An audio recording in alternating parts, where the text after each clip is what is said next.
here are talent and global. And in many ways, bringing them together has been the responsibility of the Ministry of External Affairs. For reasons that I will dwell upon, it will be even more so in the times to come. Let us start with talent. At our current stage of development, there are two realities that stand out. One, that in the past, we have not developed and therefore not leveraged our human resources to the extent we could and should have. And the other, that it is not feasible for India to develop rapidly by emulating the pathway of other successful Asian economies that preceded it in the last few decades. The drivers of our growth are different, as is indeed the landscape, and I would argue the strategy. It is this awareness that has contributed, amongst others, to the government's approach towards a Viksit Bharat. Now, all of us are familiar with a wide range of initiatives and programs that have targeted the socio-economic welfare domain in the last decade. They start with child and maternal health, immunization, school admission and retention, access to electricity, piped water and roads, and move on to nutrition, to housing, to health coverage, and to support for entrepreneurships at different scales.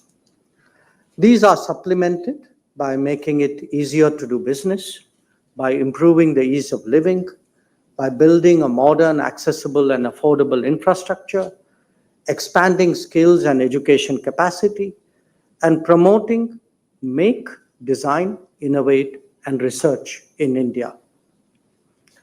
I sum it up in this manner because typically we are used to looking at each of these aspects in their particular silos.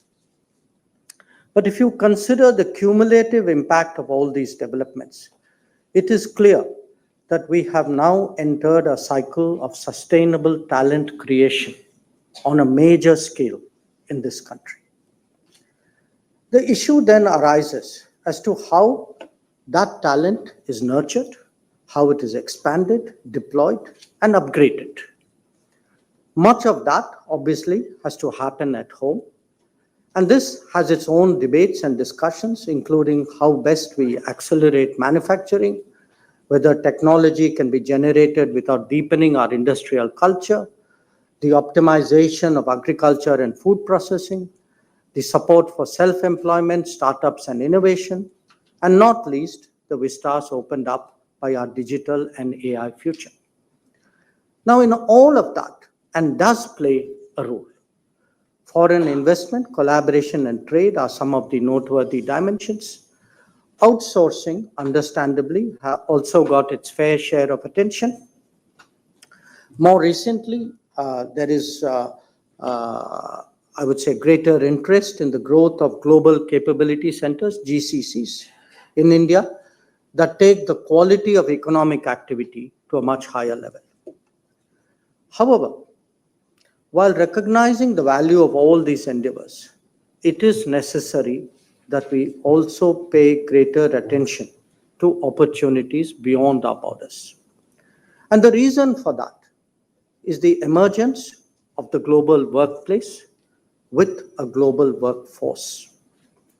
These are phenomena spurred by sharp demographic changes, demands of new technologies and their diffusion, compatibilities in culture and work ethos, as well as the premium put on trust and resilience in many fields. Each of these are an outcome of a particular trend in world affairs, whether it is social habits accompanying development, the impact and deployment of creative products and services, sharper strategic competition among major powers, or the insecurities from the COVID experience. Now, we are gathered here, all of us, to explore the opportunities for Indian talent in such a scenario. And I truly believe that these are significant enough to warrant greater attention and effort from all of us. There are currently roughly about 34 million Indians and PIOs living and working abroad. About half of them, again, that's a very approximate figure, half of them are our citizens. Perhaps a third are located in the Gulf, and the rest of them are spread across other geographies, mostly developed economies. However, given the trends that I spoke about, the possibility of expanding that even in the near term is very serious.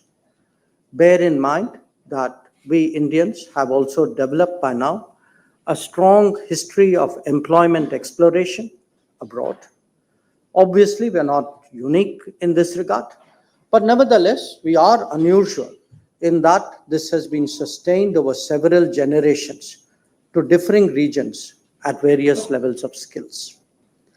As a result, there is the techie, the entrepreneur, and the professional in the United States, the blue collar and the service provider in the Gulf, the self-employed and the agri sector in Europe and North America, as well as the scientists and researchers in so many other countries.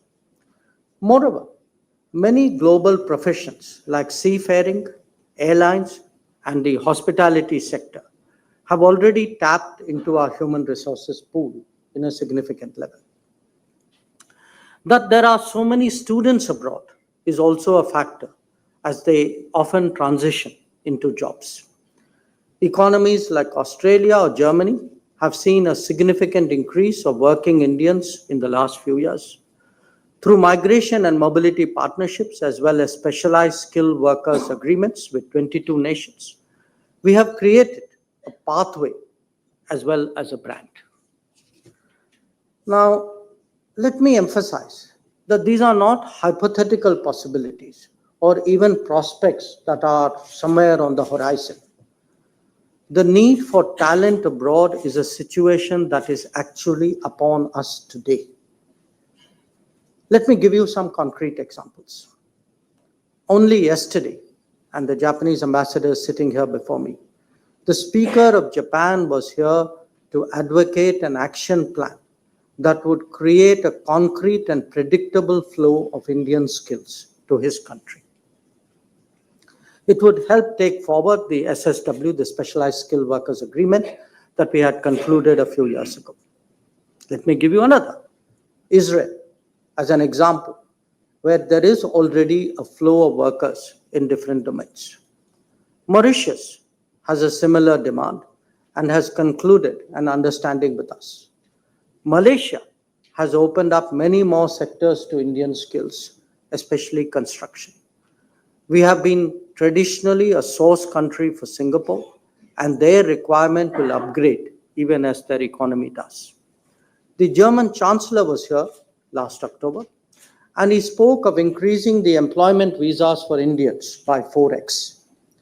My counterparts in Italy, and again I note the ambassador here before me, in Italy, in Spain, in Austria, and Greece, have all shown appetite to tap into our human resources pool as urgently and effectively as possible.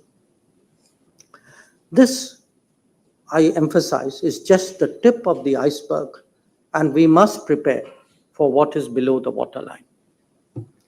My short point is that there is a demand in the world, an availability in India, and the basic groundwork done to enable Indian talent to gain global access is there.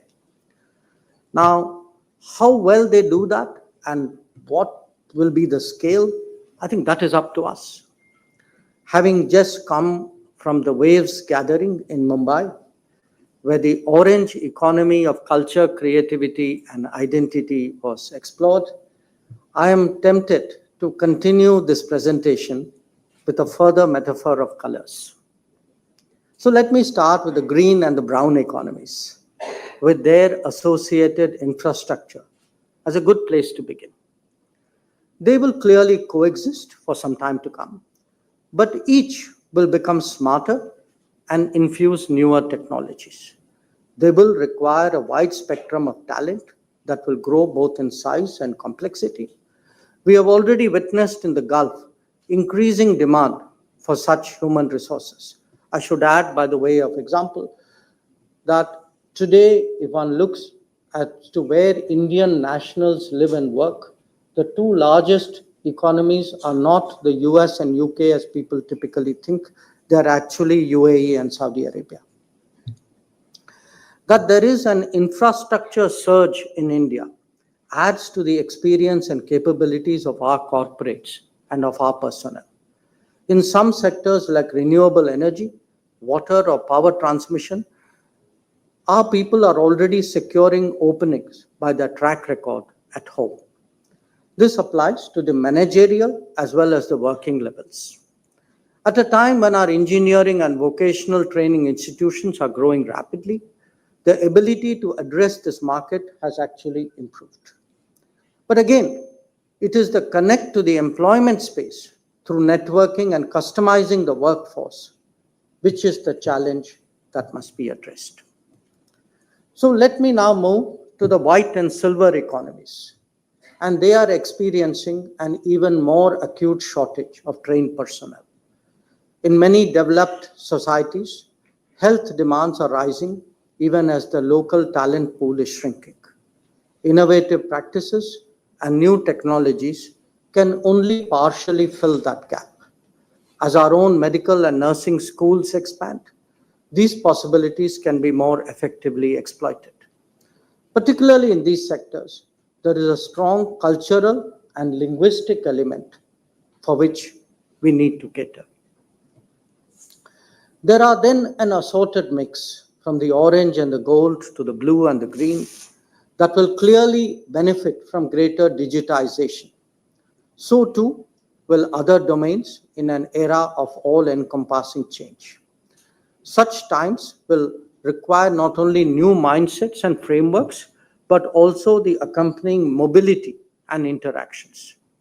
We have already seen the semiconductor and emerging technology projects all over the world slow down because of inadequate availability of talent. Some countries have a history of addressing such situations. Others are now getting into that game. And what I do want to say is that similarly, global service sectors like shipping, airlines, and hospitality are today struggling with post-COVID challenges, including attitude towards work demands. So all of this today really opens up new opportunities for those more willing. There is naturally the issue of how we adjust to the demands of the global workplace to optimize benefits. Conceptually, it is vital that we promote legal mobility and strongly discourage, I would argue even prohibit, non-legal ones. The challenge of the black economy has to be faced from the viewpoint of the talent flow, our societal good, as well as of national security. Currently, mobility is largely regulated by the Immigration Act 1983, which was designed to address the demands of a particular geography in a certain era. However, times have changed and our vistas have expanded. We need to be more promotional and aware of new possibilities, even while taking care of the vulnerable. This issue is currently being examined by the government. It is natural that as more Indians travel abroad, that the expectations they have of their government are carried with them. The last decade has brought up numerous situations where evacuation operations had to be undertaken. But even as a routine exercise, our citizens legitimately expect, to be backed up in difficult situations. It may be a quick replacement of a lost passport, or the predicament of those who are not paid their wages or mistreated by their foreign employers. It can be cultural situations where the rights of Indians are not adequately respected.